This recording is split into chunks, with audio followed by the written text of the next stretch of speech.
Well, g'day everyone, and thanks for tuning into Tim Topham TV, the piano teaching podcast. It is really great to be with you here with you once again, and I'm very excited to have my guest here with me, and he's right on screen at the moment. We'll introduce him in a moment, but you can get a glimpse about his name from the video in front of you right now.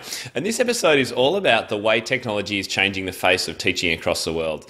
And it's actually not just about apps this time or even equipment, but the very nature of teaching itself. And we'll be talking about a phenomenon called asynchronous pedagogy. Now, if you haven't heard about that, then make sure you stay tuned because this is a really interesting discussion. And make sure you're watching this episode on YouTube if you can, because there's going to be a whole lot of great stuff that Hugh's actually showing us live, which is great. Now, I'd love for you to leave a review on iTunes. If you've been enjoying these podcasts, you can just head to timtopham.com/iTunes, and all the instructions are there. It takes about 3 or 5 minutes, and it's a great way of me getting the word out to more and more people because it does improve rankings and that sort of thing. And finally, if you're looking for the show notes for this episode, all the links, all the information that we're giving out will be at timtopham.com/episode 13. And before we jump in, I'd like to thank today's sponsor, which is AirTurn. If you've recently purchased an iPad and want to make full use of what this technology has to offer for teaching and performing, then you really need to check out AirTurn. Not only are they the sellers of the market-leading page-turning device, the AirTurn Ped, and a host of other iPad pedals, but they also sell iPad music holders and stands, remote controls, and even my favourite weird accessory, the Byte Switch page turner. And I was trying to work out why this is really cool, but if you're an organist, and I've learnt and played organ and I do it for services quite often, you can't spare a foot to turn a page with a pedal because there's enough going on down there anyway. So you can actually turn pages with a little switch in your mouth. Now, if you want to check this out and all the other great stuff that AirTurn has, make sure you head to timtopham.com/AirTurn, where you'll find a discount code for 10% off the whole store, but it's only for a few more days. So the offer ends on Tuesday, the 15th of September. And at this rate, their main AirTurn pedal is well under $60. And when I bought mine, I think it was well over 100. So this is a great deal. Anyway, Hugh has been sitting there very quietly and pointing at things as I've been talking. My guest is Hugh Sung, and look, his bio is huge. It would take me probably 20 minutes to read out everything you've done, Hugh, so I'm going to keep it really short and sweet. He's a renowned pianist, he's an entrepreneur and a teacher, and he made his debut at age 11, if you can believe it. That wasn't a typo, No, it's not a typo. With the Philadelphia Orchestra. So this man has since studied with renowned teachers around the world. He's performed on just about all the continents except Antarctica that I could see. And he's becoming, is that coming up? No, working on it. And he's becoming, he's a noted teacher at the Curtis Institute of Music, or was, sorry. Hugh is also one of the founders of AirTurn, this show's sponsor, so we've got a great connection there with the sponsor of the show.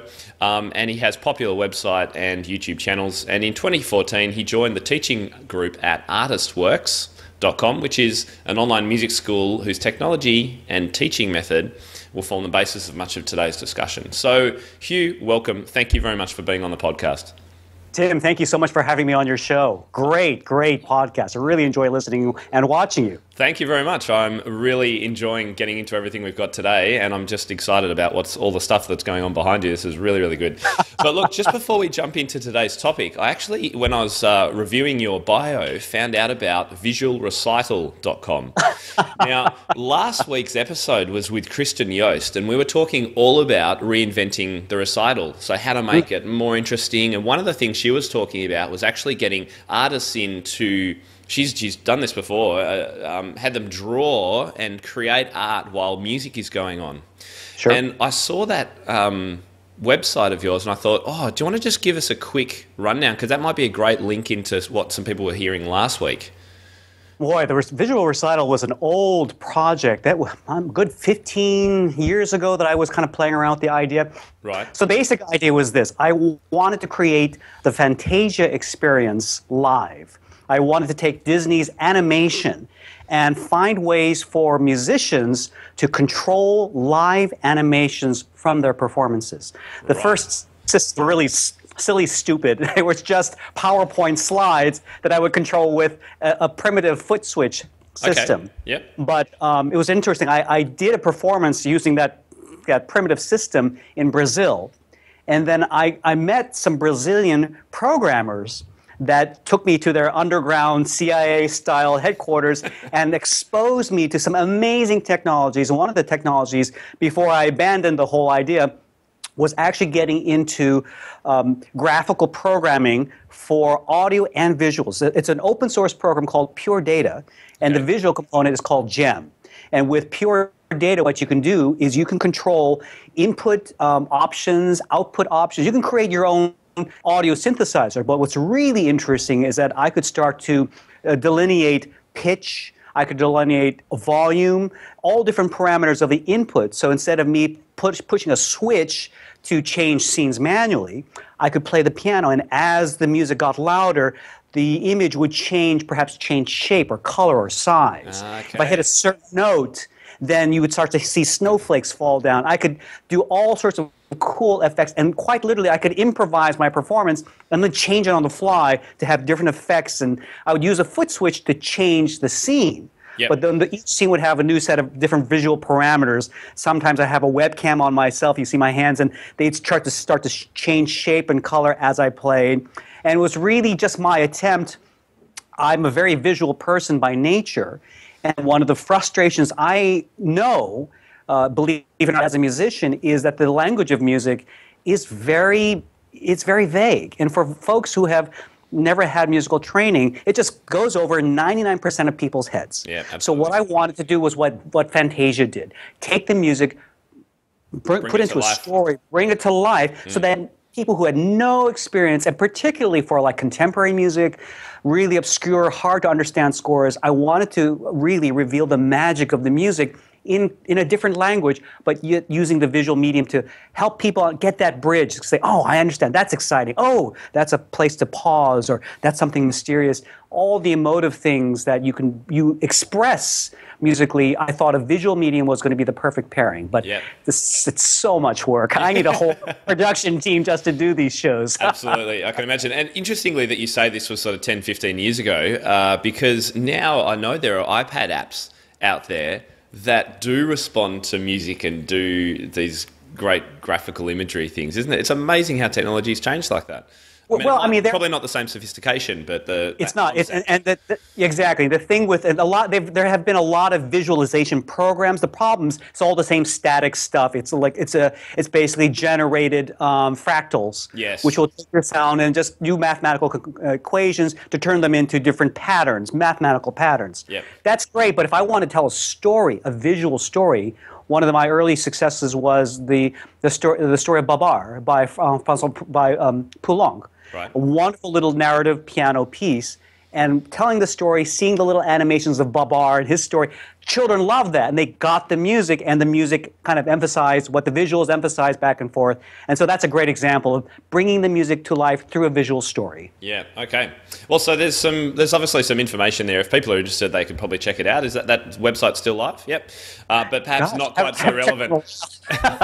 not quite so relevant to today, but that's okay. I was just interested when I read it. All right, well, let's get stuck into today's topic, because video and technology really is changing the face of teaching. And I'm a big believer in that you're at the forefront of this, because you're doing things a little bit differently. So can you tell us the kind of teaching that you're mainly doing these days and how that involves technology? Well, everything I do usually involves technology, because at the kernel of it is that the fact that technology enhances our capabilities to do things. It amplifies our abilities, it extends our reach, and in the case of asynchronous pedagogy, we can bypass the limitations of time and space. It sounds like sci-fi talk, but it's really true. Are we on a space podcast, or I'm always in Star Trek? All right, stay focused, Hugh. Stay focused. Okay. Let me get back to this planet. So basically what happens is I currently teach students all over the world. But what's really neat is I teach them at my own time. I don't have to, I'm teaching some people in China and in Japan and in Australia, believe it or not, but I don't have to wait until the middle of the night to teach them. I teach them whenever I want, and then they also get their lessons. They can post their lesson requests whenever they want. So basically, asynchronous pedagogy, I'm going to kind of jump to the punch here a little bit. Go for it. So I create these videos that respond to my students' video questions. The students play a video and upload it to the Artist's Works website. You can actually go and learn about it here at my website here, hughsungpiano.com. They post a video to my online school, and then I create a video, very simply, answering their video with my video. So they can post anytime they want. I can post anytime or anywhere I am. But of course, I have a lot of advantages with my home studio because I bring in a lot of extra technology into my teaching, into the videos that I produce for them. Okay, so it's still teaching in the same way, except the asynchronous pedagogy, this very complex sounding term, just means that the teaching isn't happening at the same time with the two people. It's out of time. Yep. Exactly. So rather than a Skype lesson, which has been the traditional kind of technology that most teachers have used to teach somebody in a distance learning situation, this is basically, so the student will post a video, and it may take a day or two for me to get to them, but then, so they get a response. It's not at the same time, but they will get a response within a day or two of their posting. And there are some distinct advantages that I find with asynchronous video that you just don't get in a live video setting. Okay, so I was going to ask you, there's obviously some advantages. There's probably disadvantages too, but let's start with the advantages. Well, a couple of advantages. Number one, and this is going to sound trans-dimensional, but the fact is with asynchronous pedagogy, my eyesight basically increases 1,000-fold. My hearing increases 1,000-fold. What that simply means is when a student plays live, I have to depend on taking notes of what they're doing right then and there.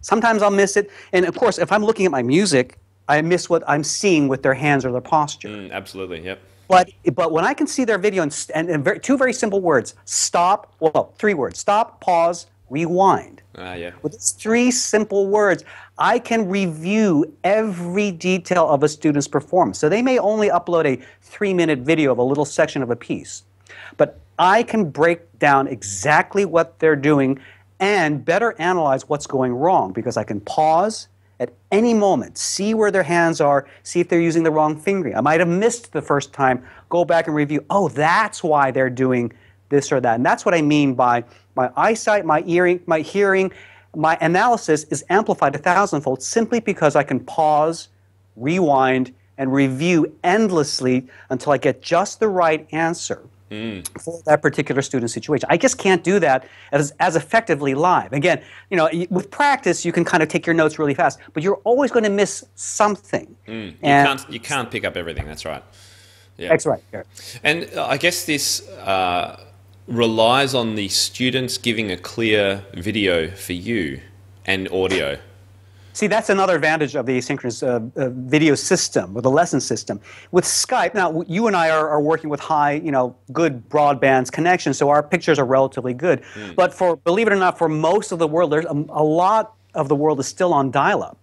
And even my parents, they're still on a DSL. Their internet connection is terrible. They could never have a Skype connection as clean as what we have here. Most students will, unless you're fortunate to have a broadband connection for a great streaming experience, the image is going to be much more pixelated.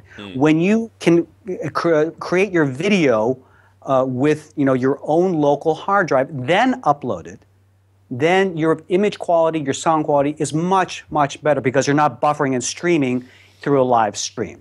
Oh, okay. So your students will actually record themselves separately, and then they will just upload that file. And as long as the upload completes successfully, you've got the perfect file. It's not because it's not streamed live to your connection or anything. Exactly. Okay. And with iPhones and iPads and our digital devices, I mean, this little device will create a very high quality video.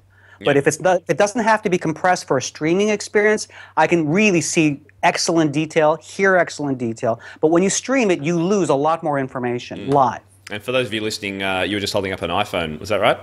No, this is an Android phone. It's an Android. I am tech agnostic. I'll say, I go the iPhone. You've got your iPhone, but I've got my Android phone. And one of the things that it's been interesting for me is, and we'll allude to this later, but I am comfortable with all platforms, whether it's Android, Windows, Mac, iPad, and I think in my situation, because of my work with AirTurn, I've had to become proficient with all of those technologies. But the good news is, for most teachers wanting to use technology, an iPad, a MacBook would be perfectly sufficient. An iPhone would be just fine too. Okay. So you've talked about some of the advantages. Are there any disadvantages? It's really hard to think of any real disadvantages. Some teachers feel like you have to be in the same room to physically touch a student, to, shape their hands or their shoulders. But I initially thought that was going to be an issue, but it's been amazing. The technology, and perhaps it's simply because I understand the best way to deliver information. I found that it has been just, and sometimes even more effective than a live lesson.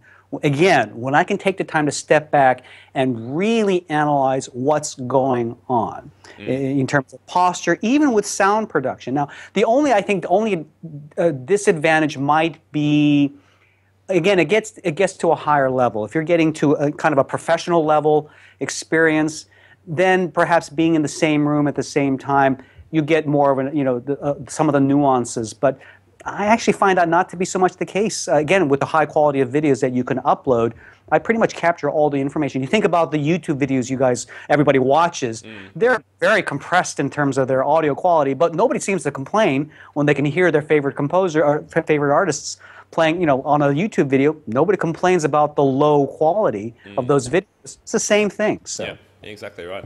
And I wrote down before, beginners, question mark. Now, is this a way of teaching mainly intermediate and advanced students, or could it be beginner? I'm picturing children this wouldn't quite work for, perhaps.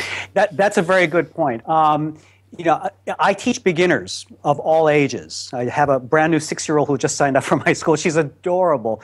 But most of my beginners are actually in middle-aged and senior citizens who have never played the piano before. So for older beginners, this is perfect. Professionals who have, maybe a little bit more time and they want to, pick up a new hobby, or they've always wanted to learn, never had a chance when they were younger, and now they have the means and the time to do so. This is perfect for the adult or the teen learner. For children, and again, I think for children in this instance, simply because of the need for discipline and for parental oversight, it's a lot harder for kids to motivate themselves or to direct themselves on a video course. So usually it works very well in tandem when the parent, and this is true for a live lesson anyway, but when the parent is in tandem with the educational process, then it works great. You really can't leave young children alone in a video lesson. A parent still needs to be involved to help them interpolate the information. Now, it can be done. But I think when a parent is there, they're just going to learn much more effectively and have better focus and discipline. Yep, no, that makes sense. And if I was a new adult teacher and I had no idea about piano, it sounds like it's a little bit student-directed in that I try and play something or try and do something and you respond to that. Is there also, do you have basic lessons where you actually say, okay, this is lesson 1, this is how you move around the piano, this is what the notes are and things like that? So the way I designed my Artist Works course was very unique, and I have, my main theory is that, number one, people learn best when they're learning something they love, okay? And number two, they'll put in the time, the effort when the lessons lead to a result that makes immediate sense.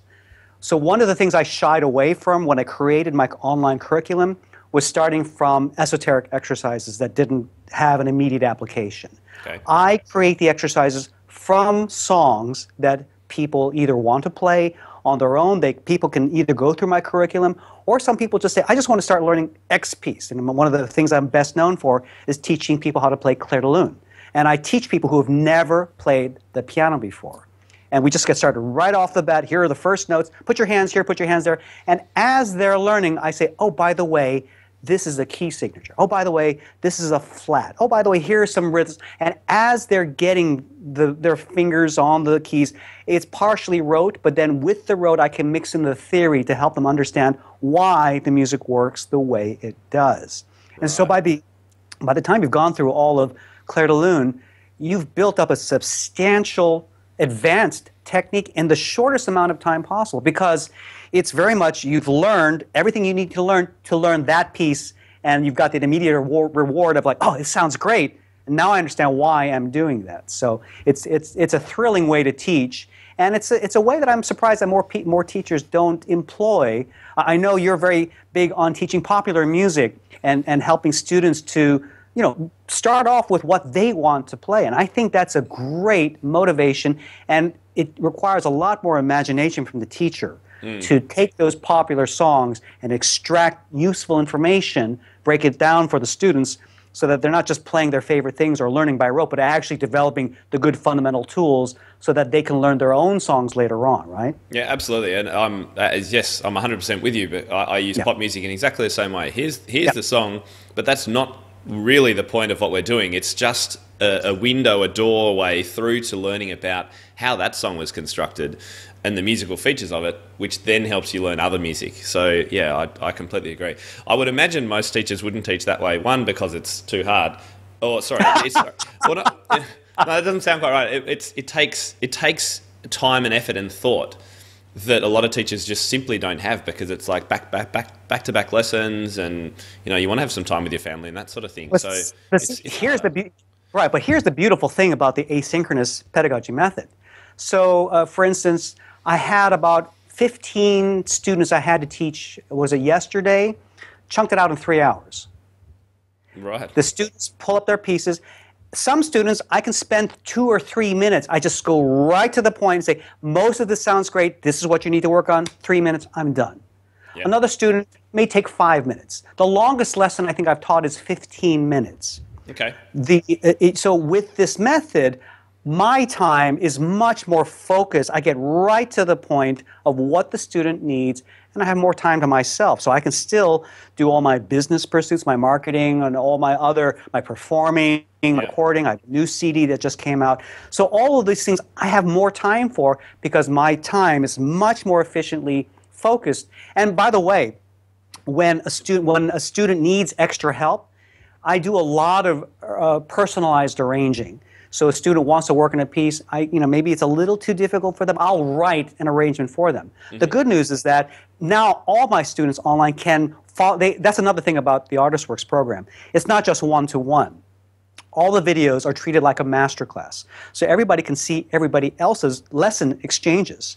So if multiple people want to work on that particular piece, they can all watch each other and see how the other students have learned that. So they all learn as a group.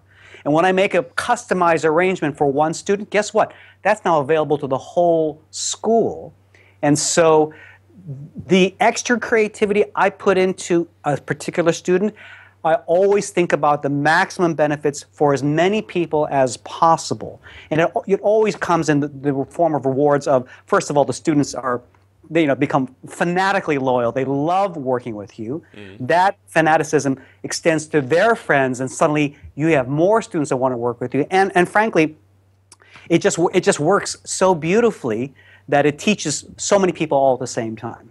I love the idea of it being really focused, I guess. Yes. So you can focus your time. They're only going to record what's really important. So you're not listening to a whole sonata or something like that and sitting there waiting for something to feedback on. They just show you what they need help on.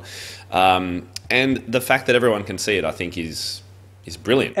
And there's one more very critical aspect. It's history. The cool thing about the videos is that the videos all stay up on the site. So I had one older woman remark to me that she just went back and started watching the very first video she posted up, where she's just learning. That's a couple months ago. She's just learning to put her hands on the keys. And now she's playing Chopin. She's interpreting the Chopin Prelude in E minor. Oh, wow. She's like, I can't believe I'm doing it. But the cool thing is she can see the history. And that I can't underestimate this. When students can see their own progress, it's life-changing. It's not just sort of a vague, well, I started this, I guess I'm getting better. You can document exactly what gets better. And because students are posting videos and they know other people are watching, they become more focused in their own video production.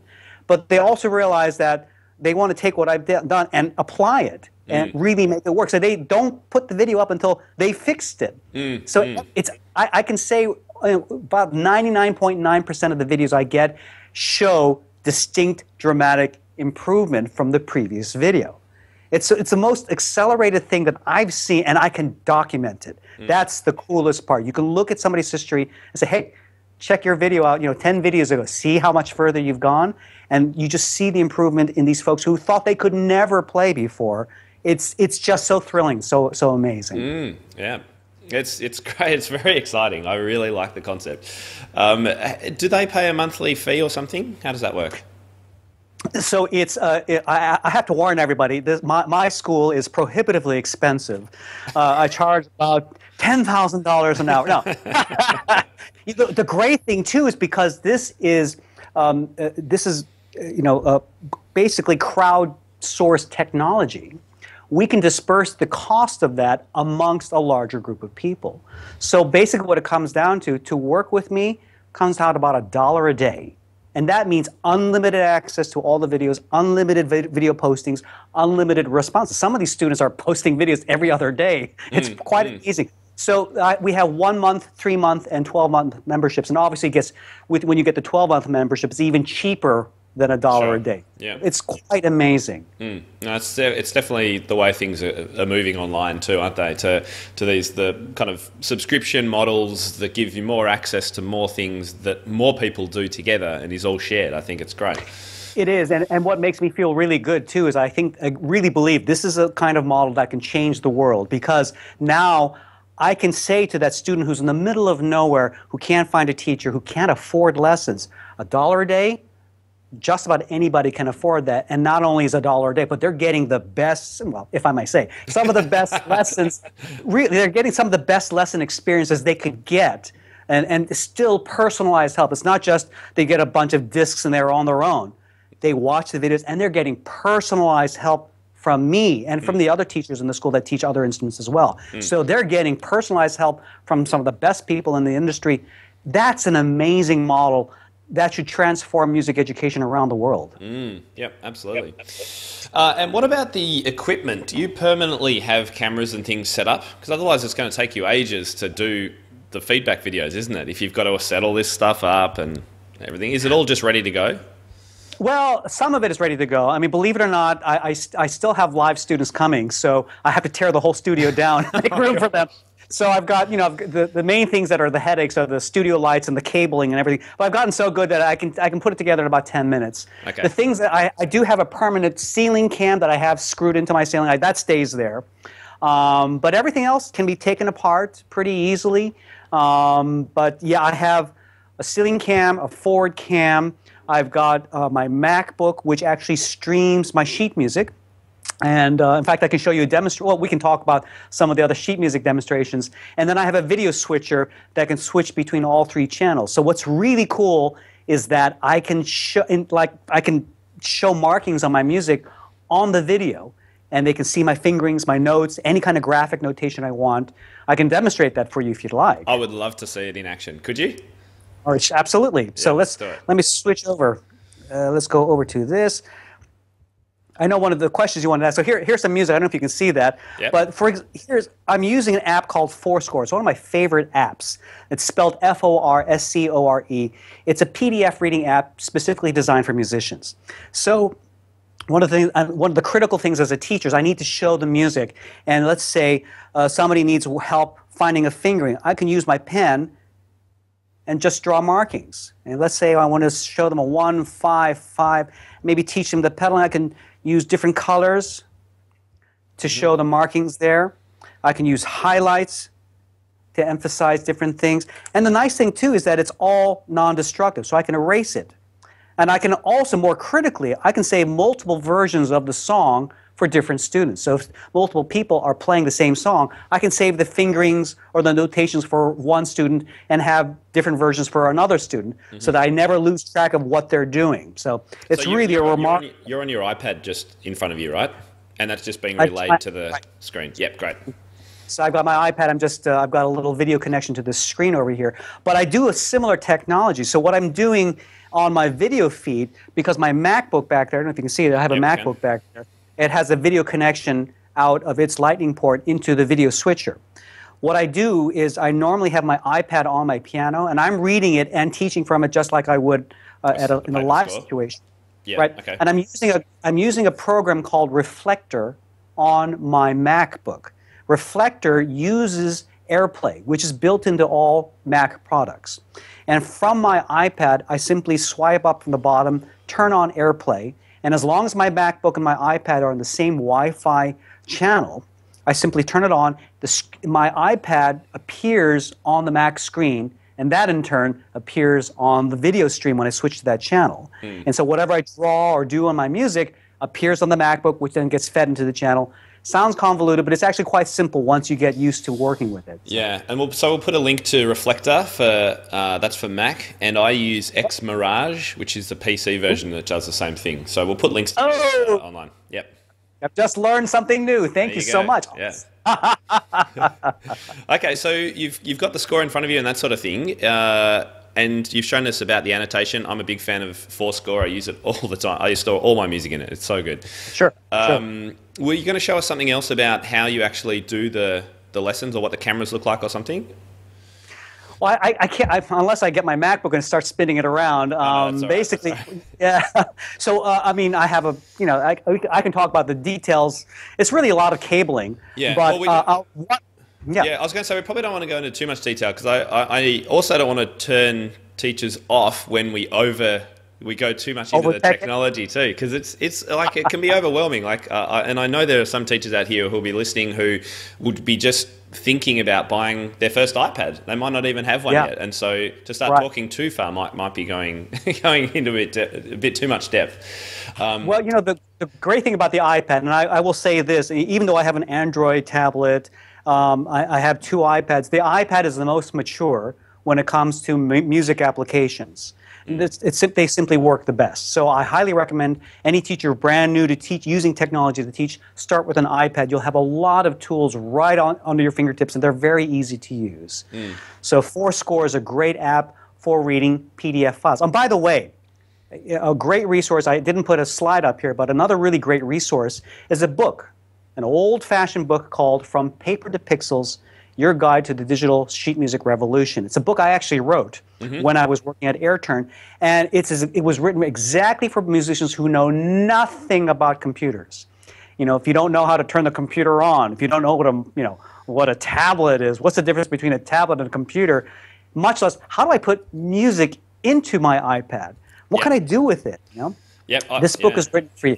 Yeah. And I did a review of it some time ago, and so I'll put a link to that in the show notes as well. And I've just got it in front of me at the moment, and I remember there was, even for me, and I'm reasonably technologically savvy, there was some interesting things there about screen aspect ratios, about building set lists, expanding with controllers, and things that I actually hadn't come across either. So you're absolutely right. It takes you from complete newbie beginner and right through to some more advanced things. So it actually caters for most people, and it's like $10 or less with the discount. So exactly, and you can get either get it as a paperback for those of you who are not ready to read things on a Kindle or a tablet, or you can get it as a Kindle or an iPad download, so iBooks download too. Great. So we'll pop the link to that. Actually, it's in the AirTurn store, so it'll be linked up anyway via timtopham.com/AirTurn. All right. Now, the big question, of course, is, let's say I'm listening to this podcast, which I am, and I'm keen to find out more about this and potentially maybe down the track look at doing some of this myself and getting into it. How do you go about doing that?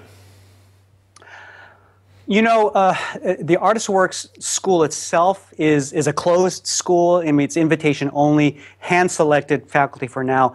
At some point in the future, it may be a system that becomes open to anybody that wants to use that platform. I think most likely what's going to happen is you'll start seeing the Artist Works video exchange learning system first appearing in schools, in higher education, and then eventually it may be open more to the public. So it's not a helpful answer, but just to get started right away, the best advice that I can have for teachers is start your own YouTube channel. Follow Tim's example and start teaching online. Well, what do? Make your own videos about the things about your style of teaching that you find most effective. I recently started my own weekly channel called Pro Piano Tips. And every week I just teach a basic or an advanced piano tip, whether it's how to play super fast scales or how to, conquer this little run over here, how to strengthen your fingers, little tips, but it's been a great exercise for me to not only hone my video production skills, which is a great thing for any teacher to get involved with, but also to build an audience. And now I've got a worldwide audience, and they're sending me questions about, well, how do you do this? How do you do that? And in reality, my YouTube channel, because it's becoming so popular, is now becoming my sales channel to get more students, personally, directly, and also through my online school. So it's a powerful tool, and that would be the first step that I would recommend to any teacher. Get a camera, get some lights, get a microphone, start teaching. Get started. You won't know what you need until you start. And once you do, my first videos for my Pro Piano Tips, I just did off the fly. My first video, I think, was like 25 minutes, and everybody blanks out after 3. That's something, and so that's something I learned. I learned, stop making 25-minute videos. Learn to focus your lesson to a 5-minute video. Little tips like that you will learn as you make them, and then you'll learn how to edit your videos, you'll learn how to upload them, and students will start asking you questions, and then you can simply make another video on YouTube to respond to those questions. Yep, I cringe when I look back at some of the things that I used to do in my early lessons. It's online videos, but that's part of the learning process. It is, and I think we as pianists, as musicians, we're trained to be perfectionistic. We don't want to let anybody see or hear anything until it's absolutely perfect. It's stage fright, right? And I think one of the things with technology is, think beta. It's always under improvement. There's always room to improve. And don't be afraid to fail. Don't be afraid to, I've had bedhead days when I made my videos, That's okay. As long as you're willing to laugh at yourself, not take yourself too seriously, but if you have something really special to share with the world, people want to see you as you really are. Believe it or not, much more so than they want to see a perfect version of you. So, And I think it's also for teachers listening, it's about getting comfortable in front of the camera, because that can be a really awkward situation of its own accord. And for teachers who don't feel perhaps right at the start they've got anything particular to share, although everyone does, but they could also just start with that concept of the flipped classroom, which is very popular in Australia, where instead of always teaching, let's say you're always teaching a particular piece by Bergmuller to your students, start recording a few videos about the introduction, how you introduce the ingredients of that piece before they start playing it, or a little video about the hardest part of that and how you do it, because you'll know those things that always come up in your lessons, and the students that always come back and say, I can't do this, or have trouble with it. Just make a video about it and send them to that, and that's a great way to start too, I think, with YouTube. Absolutely, and this is a great example of where your live students will really become the feeder for your imagination. As you say, you may have students, and this is where I get so many of my ideas for producing the next videos in my series. People say, I'll see a student struggling with this or that, and suddenly, oh, wait, here's a solution. I never thought of thinking of that as a video to make, but the student presents a brand new problem or a brand new piece. That's material for a new video for you to produce and upload. Absolutely. Lots of great ideas. I'm loving this conversation. It's so good. And I think too, it's easy, even for me, I've got a reasonable following online and on YouTube, and I look at you and go, oh my God, it would be so hard to start. Now you've done this for so many years and there's thousands of videos out there. But we've just got to kind of say, you know what, it's my own thing. I've just got to start somewhere, and everyone is individual too. So not everyone might like the way you teach or the things that you teach, but they may well like someone else. So, there's no harm in getting your ideas out there. But you know what? There's also a very useful exercise. I mean, it's very important to study what other teachers are doing. And it can be painful. I was just talking with a student at Curtis who wants to start his own company. I asked him, well, what kind of company do you want to start? I don't know. I just want to start a company. I think as musicians, how many different people are playing Chopin, and how many ways can you play that Chopin piece? There's only so many ways, right? We may think it's an infinite field, but really, Do we need another, another interpretation of Chopin? So sometimes it's actually helpful to refer to somebody who's taught that piece, and don't be shy about saying, hey, check out this person there, check out that teacher there. You're going to get ideas, and through that, really honestly surveying what's out there, you will discover what's most important to you. Maybe there's a particular kind of music that nobody's playing that you can introduce. Maybe there's a style that stings to your heart. Or maybe you write music and you just need a venue. Maybe you write arrangements of things for your students that they love. Why not share those arrangements with the rest of the world to make them available? That's the start of a great lesson and start of a good potential business too. Absolutely. Yeah, great ideas. And I guess the other thing for teachers who have studios, and particularly if they're trying to build their studio, one of the first things I always say when I get asked this question is, have you got a website? So you definitely need a website. But if you want to get rankings and you want people to find you and search and things, then having YouTube videos is a huge benefit, because Google owns YouTube. They're kind of interlinked, and YouTube is basically one of the second or third biggest search engines. So get your stuff out there and you will be found, and students and parents can find you playing and see you teaching already. They kind of know about you before they've even gone to your website. There's also one more critical component that I think most folks who are diving into the new digital realm don't realize. Some people do all those things. They set up a website, they post a couple of videos, and then they hear crickets. Nobody comes, nobody watches. Well, what do I do now? The most important things to realize, the whole point of the internet is the socialization aspect. It's you going out and making friends. It's you being trustworthy as a teacher, as a human being. If people like you as a person, they will come, but it's also you making an effort to reach out and being helpful for another blogger or for another YouTube channel, and going out and complimenting somebody. Hey, I love the way you taught that, or I love the way you played that, or here's some suggestions for you. Maybe you might want to suggest, try this or that. Have you heard this piece? When you contribute, there's a great rule in business, in marketing specifically. Rather than ask, and try to take, give. And after 8 times of giving, maybe 1 time you ask for something. The more you give, the more generous you are as a human being, the more people will follow. They'll want to follow you because they see somebody wonderful, somebody generous.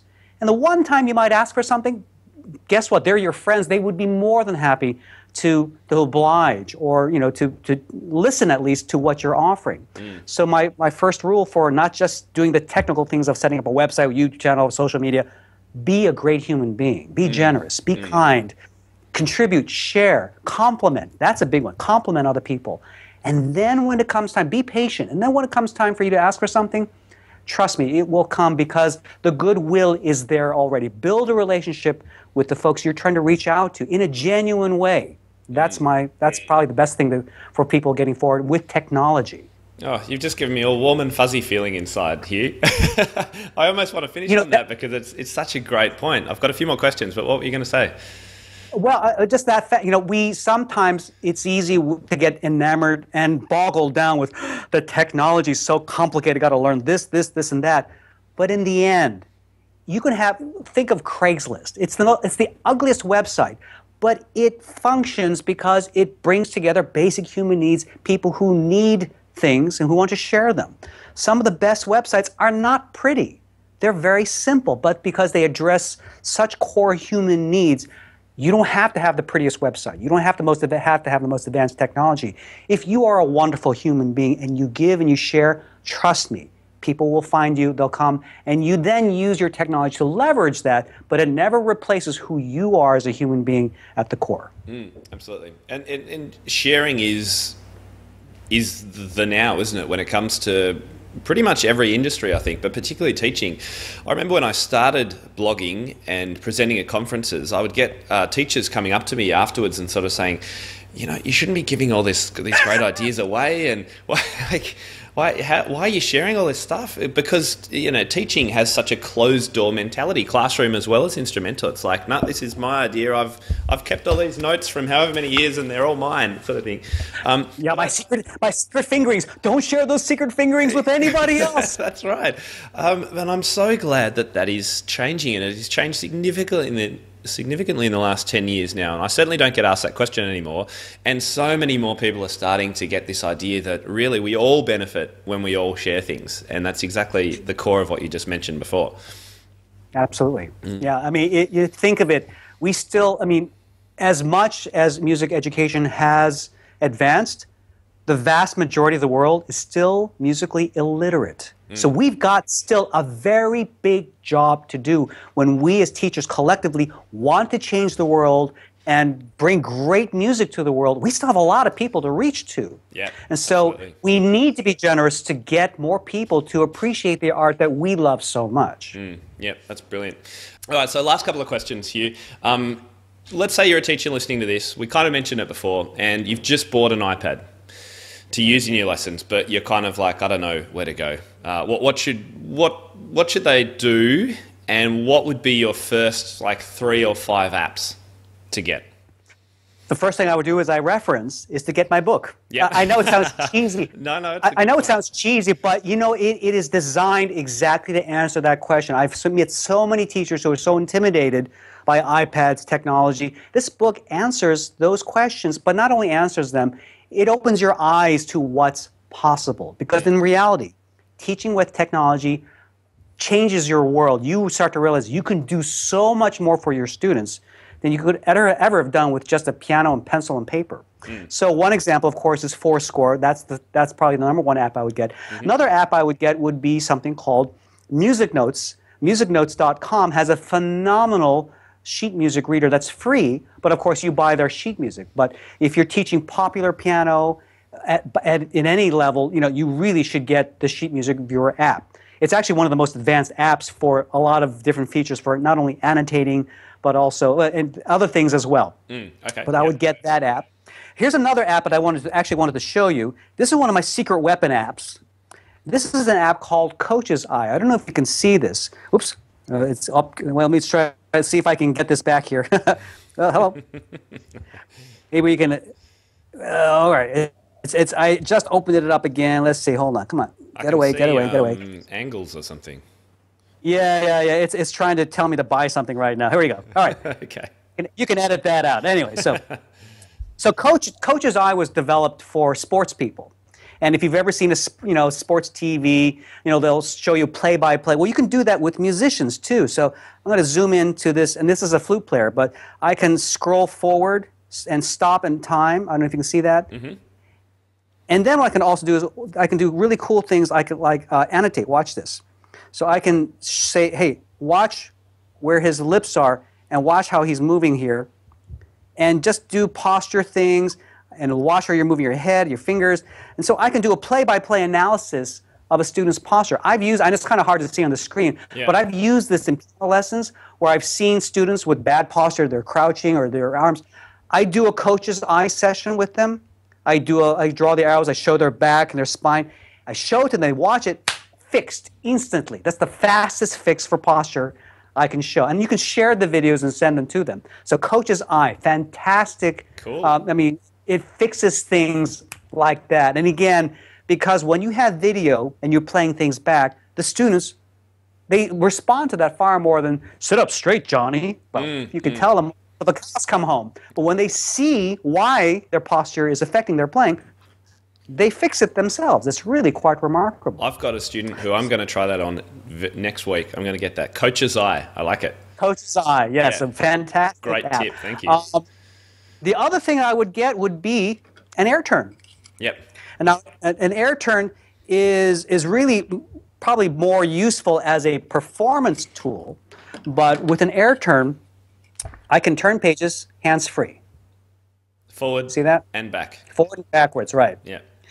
Now, why an AirTurn? Now, if your students are coming in with sheet music, what's really interesting is that the whole psychology of page turns, believe it or not, creates memory blocks. It slows down the speed at which you can learn things because you have the hesitation of the page. And with an AirTurn, that old-fashioned problem goes away. And I perform with an AirTurn all the time. But the AirTurn can also be used not just in reading sheet music, but also can be used to trigger the camera. So let's say you want to trigger the camera to record, you can set up the AirTurn to do that. Let's say there's another app that you can get, several apps, where you can trigger a backing track. So let's say you want to have your student play with an orchestra. You can trigger it on, off, rewind, all hands-free. So it's a very convenient tool. I highly recommend it. This is the AirTurn. Actually, this is the older version. This is a newer version. It's called the Duo. It's a professional-grade version. And this one is the brand new PED.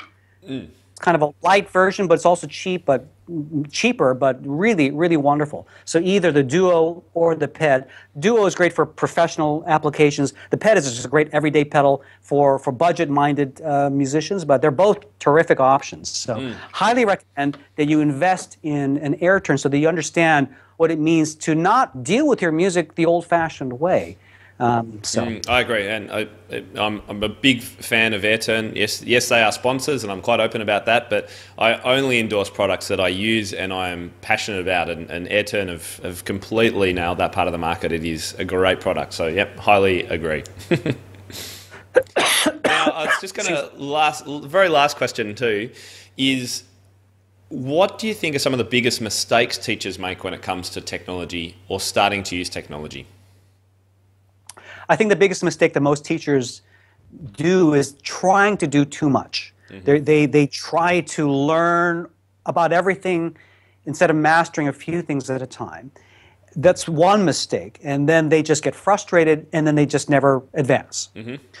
The other problem I see is the opposite, where they'll try one thing, and then they think that's it. And they're afraid to move on from that. So either they take too much at once, or they take too little and never advance.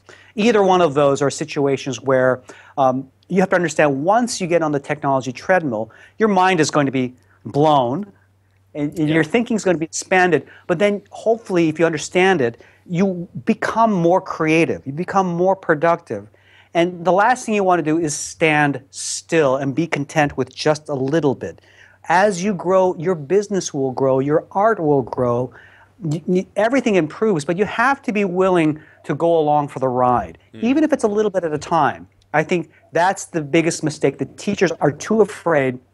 I've done seminars and workshops, and it's interesting. I've had many teachers come up to me kind of privately and say, you know what, I'm just afraid of learning anything new. I'm so used to teaching the way I'm doing.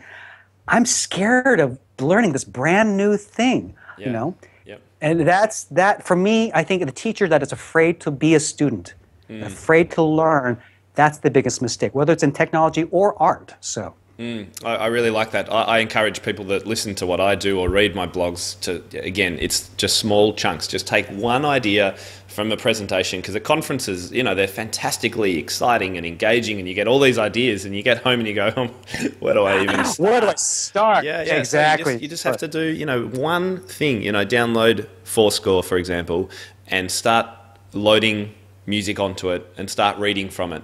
And then that's, you've made a start. Get one app that teaches rhythm and explore one app with one student and see how that goes. But there's this fantastic podcast called Tim Topham, and But it's true when you invest in yourself, in your self-education, your podcast is a tremendous resource for teachers, and that's another first step.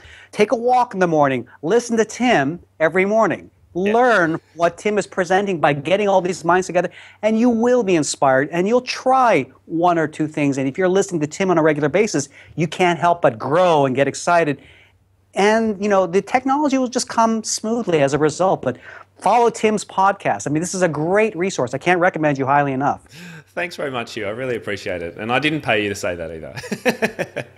It's great information. I mean, again, the music community is such a small community, and the music tech community is even smaller. So I can't thank you enough for having me on your show. This has been so much fun to just share these ideas, and I deeply appreciate what you're doing. And one of these days, I want to have you on my website and interview you. I'm there. I'm there. Where in the States are you based? I'm based in one of the suburbs of Philadelphia on the East Coast. Okay, all right. Now, next trip, I've got lots of people to visit now that I've met some people at the conference, so I have to try and organise it. Oh, that would be so much fun. Please, really you're always welcome over. We'd love to have you over. Thank you very much. Now, look, you're the absolute expert when it comes to this kind of video teaching method. Is there anything I should have asked you that I didn't? Well, again, I have an interesting article that I'll send to you, a link to. Basically, I break down the different kinds of internet teaching, where you can learn passively through watching YouTube videos, the live interaction with Skype, the downloadable book or ebook or library model, where you go on a site, you buy this, you can buy the videos and download or buy the book. And then the asynchronous model, which we've covered today, which is a different bag altogether. So I just talk about the pros and cons of each of those things. So it might be a helpful summary. So we'll send you the link to that article. Fantastic. All right, so you better tell people where they can find you online too. Well, you can find me at HughsSungPiano.com. Yeah, right. That's actually, so if you go to HughsSung.com, that's obviously my entryway website. But HughsSungPiano.com, you'll get to see my school in terms of how I present it, and it's an invitation for students there. And by the way, for folks who are interested, I'm giving a 10% discount code. So if you sign up for any of the memberships, just use the coupon code PIANO10, and you'll get a 10% discount. Oh, brilliant! Thank you very much for offering that. And is that on the Artist Works site? Right. So from my HughsSungPiano.com, you can sign up for the Artist Works site there. For me, it was a little easier to say HughsSungPiano.com than artistworks.com/Hugh-Sung. Oh, okay. That's a mouthful. Let's stick with the first one. That's great. Thank you so much for offering that. That's brilliant. And I'll put a link to your the ebook on the AirTurn store, and also the 4 ways to learn music online, which was your article. And I think you've got another one about 3 reasons why video exchange lessons are better than live ones. I do. So, you've done your research, yes. So I'll put a link to that one there too. And for everyone listening, the show notes and all these links will all be at timtopham.com/episode 13. And finally, if you could leave a review, it would be really, really good. You can find out about that at timtopham.com/iTunes. There's some instructions there. It's dead easy, and it makes a huge difference, and I really value it. So, Hugh, thank you so much for your time tonight where you are, this morning where I am. It's been an absolute pleasure. Tim, thank you so much for having me on the show, and thank you for what you're doing for the world of music. It's such an important work, and I can't thank you enough for what you're doing. Oh, cheers. I appreciate it. So goodbye, everyone. Until next time, I look forward to seeing you in episode 14. See you later.